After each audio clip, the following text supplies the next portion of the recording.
कश्मीर के गुलमर्ग की तरह ही जम्मू में भी रोपवे प्रोजेक्ट लगाकर यहाँ पर टूरिज्म को बढ़ावा देने के लिए डिपार्टमेंट की तरफ से, गवर्नमेंट की तरफ से एक प्रोजेक्ट कंसीव किया गया था और रोपवे प्रोजेक्ट जो है वो यहाँ पर बनाया गया। पीरखोद से लेके मोहमाया माता तक के लिए प्रोजेक्ट है, इसे बनाया गया और 2021 में इसकी इनॉग्रेशन भी काफ़ी ज़ोर शोर से की गई, जिसके बाद लोगों को भी लगा कि यहाँ पर टूरिज्म का और टूरिस्ट जो हैं वो काफ़ी ज़्यादा आएंगे, उसका फुटफॉल यहाँ पर बढ़ेगा। लेकिन हुआ इसका बिल्कुल उल्टा। यहाँ पर ये देखने को मिल रहा है, भी आपको विजुअल्स भी आप देख रहे होंगे, यहाँ आपको एक व्यक्ति भी यहाँ नजर नहीं आएगा और केबल कार जो प्रोजेक्ट है ये पूरी तरह से इस समय बंद पड़ा हुआ है। और बंद पड़ने के पीछे का कारण सिर्फ ये है कि यहाँ पर टूरिस्ट नहीं आते, जिस वजह से ये इस केबल कार को, इस रोपवे प्रोजेक्ट को नहीं चलाते हैं। और हालांकि 2021 में जब इसे स्टार्ट किया गया था, inauguration lieutenant governor Manoj Sinha ने की थी, इस उम्मीद के साथ की थी कि यहाँ पर एक तरह से टूरिस्ट्स के प्रति जो है उनको एंथुसियाज्म जो है उनका उत्साह बढ़ाने के लिए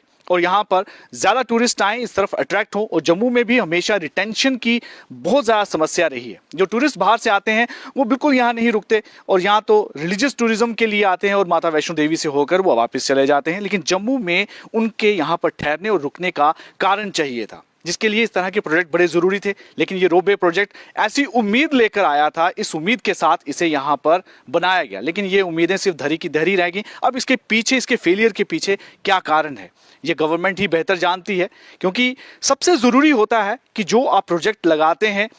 वो एक वायबल हो और टूरिस्ट यहाँ पर पहुँचे, ये भी ध्यान रखना गवर्नमेंट और इंतज़ामिया का काम है कि यहाँ तक लोगों को पहुँचाएं। क्योंकि इतना थोड़ा आसान भी नहीं है, हालांकि सिटी से बिल्कुल एक अलग जगह है, लेकिन वहाँ तक ट्रांसपोर्टेशन का क्या तरीका रहेगा और लोगों के बीच में इस प्रोजेक्ट के बारे में ज़्यादा अवेयरनेस कैसे हो। जो बाहर से लोग लाखों की तादाद में यहाँ पर आते हैं और साल में देखा जाए तो करोड़ों लोग जो है जम्मू में यहाँ पर आते हैं, और लेकिन उन करोड़ों में से कुछ लाखों को भी अगर इस तरफ किस तरह से अट्रैक्ट किया जाए, ये स्ट्रेटजी में डिपार्टमेंट फेल रहा और गवर्नमेंट फेल रही, ये बिल्कुल क्लियर हो गया। क्योंकि 2021 के बाद शुरुआत में ही ये पूरी तरह से फेल हो गया। कहा गया कि टिकट महंगी है।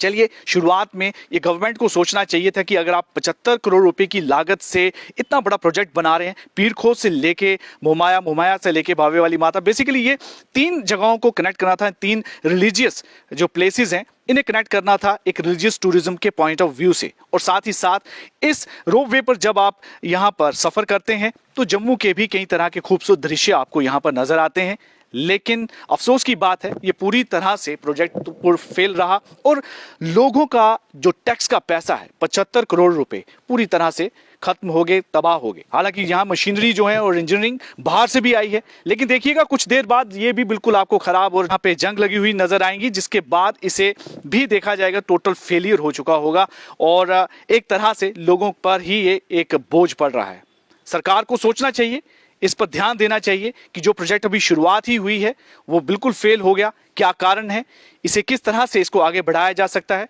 टूरिस्ट फुटफॉल को कैसे यहाँ पर लाया जा सकता है, ये सारा सोचना और काम करना इंतज़ामिया का काम है और जो कंसर्न डिपार्टमेंट है उसका काम है। और इसके बाद इस तरह के और प्रोजेक्ट की भी बातें की गई थी, लेकिन जब आपसे पहला ही प्रोजेक्ट नहीं चल पा रहा तो बाकी प्रोजेक्ट पर आप क्या किस तरह से काम करेंगे वो काफ़ी इससे रिफ्लेक्ट होता है, इसे साफ नज़र आता है।